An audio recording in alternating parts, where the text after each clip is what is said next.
Hello, hope this video finds you well.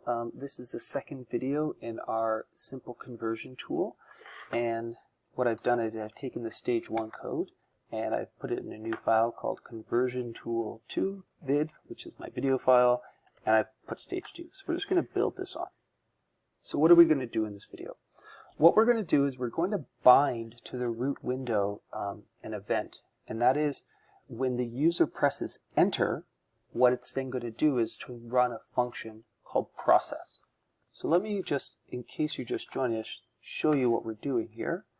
This is what we built in our last video, and I can put some value in here.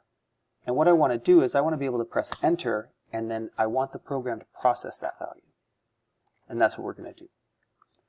So, how do I do that? Well, the first thing I'm going to do is I'm going to create a function called process. So def process, and I'm going to use the star args argument. I remember I found this really confusing when I first started programming, and it took me a while and a little bit of reading to understand it. But what it is in short is star args means that when this function gets called, there's going to be a number, there could be any number of parameters passed to it. Now the way we're setting this up, when I press enter, there is going to be a parameter passed to it, and I don't care about it. So I just say, basically, if you get anything, don't worry about it. And all I'm going to do is I'm just going to print process, just to make sure we're in there. And so I now have this function called process, but I need to basically bind it to something. And how I do that is I'm going to use the root.bind command. So I'm going to come down here at the bottom and I'm going to say root.bind, and I'm going to bind the return key using this special string that we can pass as the first parameter, and I'm going to bind it to the function process. So if I save that now and I run this, version 2, here it is, and if this was worked correctly, when I press enter, I should see in the console, it should print a process. And there it is. So every time I press enter, it executes that function. So now what is this function going to do?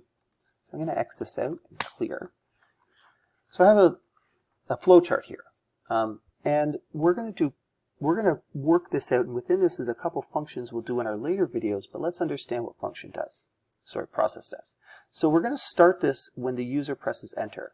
And the first thing we're going to do is we're going to take the entry value and store it in a variable called val.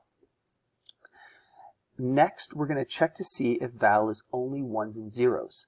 And this is really important because, as you could see before, I can type anything in that entry. But if we're going from base 2, which is binary, to base 10, I can only do it if it contains ones and zeros. So the code that I'm going to do is I'm actually going to create this function called check01, which we're not going to do right now, but we'll do that eventually. Then I'm going to have an if statement, and if check is true, meaning if it's just ones and zeros, we're going to remove the leading zeros, because if you have something like 00011, that's the same as just 11. We're going to convert the val from base 2 to base 10.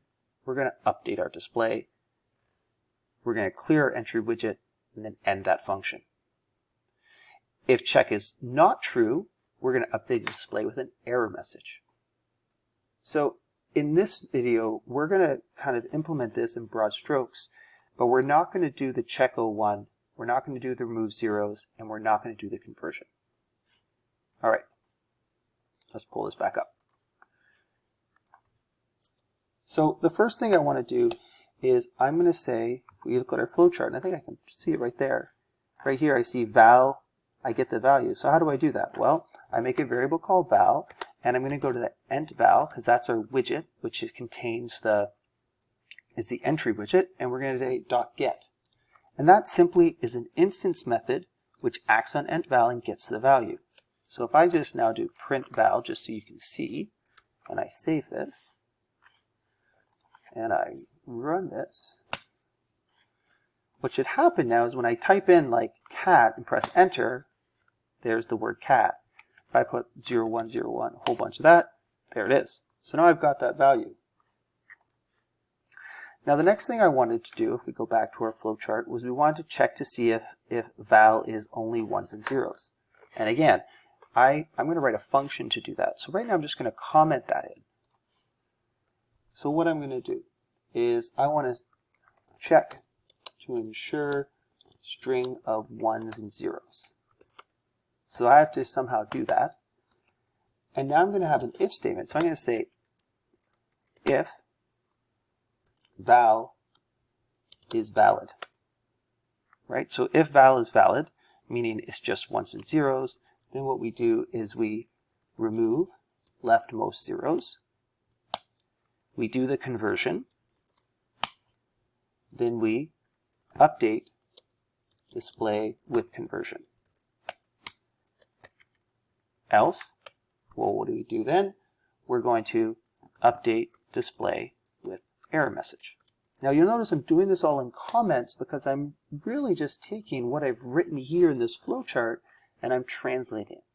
And then I'm going to change it into code. And then the last thing I need to do is I need to clear that entry widget. So if I come back into here,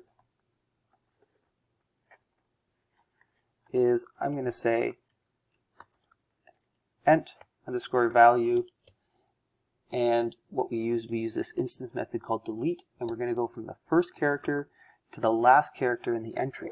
And we can do that by passing a constant called end, which is contained in the tk-enter module. So I say tk.end.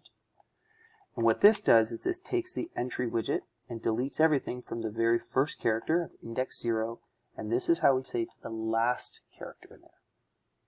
So I haven't done a lot of programming here. All I've done is broad strokes of what I'm going to get into. And so let's just run this and see what happens. So if I come back here, oh, I have to close down what I had, close that down. We'll run that again. What should happen is I should type something and press enter, and it should go away. Perfect. There it is. Okay. So in our next video, what we're going to do is we're going to write this check ones and zeros function, and we're going to set up our if statement. If you have any questions, please don't hesitate to ask. Have a great day.